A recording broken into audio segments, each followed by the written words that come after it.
এখন চলে এসেছি হচ্ছে রানাঘাটের ফ্লাওয়ার্স ভ্যালি চাপড়াতে। তোমরা পেছনটাতে দেখতেই পাচ্ছ যে কি পরিমাণ এখানে এখন চন্দ্রমল্লিকা ফুটে আছে। এক এক করে সব কিছু তোমাদের দেখাবো।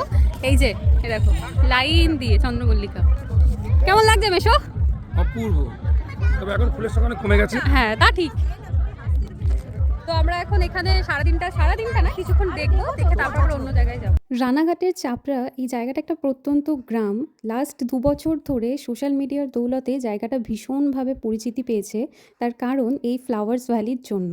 জমির পর জমি ভ্যারাইটিস ফুলের খালি চাষ হচ্ছে আর প্রচুর মানুষ এই টাইমে দেখতে যাচ্ছে। তো সেরকমই আমরাও গিয়েছিলাম। ওখানে গিয়ে যেটা দেখলাম, ফুল চাষের পাশাপাশি ওখানকার মানুষজন ফুল বিক্রিও করছে আর ভীষণ রিজনেবল প্রাইসে।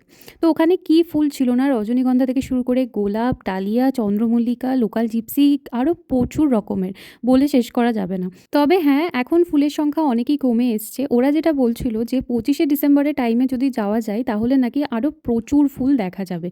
বাট তবুও আমরা কিছু কম দেখিনি। এত সুন্দর লাগছিল ফুলগুলো, কি বলবো। তোমরা চাইলে ওখান থেকে ফুল কিনেও আনতে পারো। আমাদের এখানে যে ফুলগুলোর প্রাইস পার পিস 30 টাকা 20 টাকা করে, সেখানে আমি 50 টাকায় 25টা বড় বড় চন্দ্রমল্লিকার বাঞ্চ কিনে এনেছি। একবার ভাবো।